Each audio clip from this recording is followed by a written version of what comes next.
আজকে আমাদের বৃক্ষরোপণ কর্মসূচি চলছে। এটা কি গাছ? এটা লাগে ঝিঙ্গা। ঝিঙ্গা গাছ নেন। এটা লাগে এই ঝিঙ্গা যে। গাছ রোপণ হইতাছে এখানে।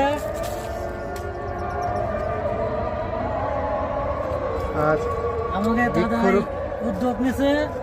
বৃক্ষরোপণ কর্মসূচি চলছে ছাদের উপরেই। এই যে ছোট ছোট সম্পূর্ণ গাছ, মরিচ গাছ, শসা গাছ, ছোট্ট পরিসরে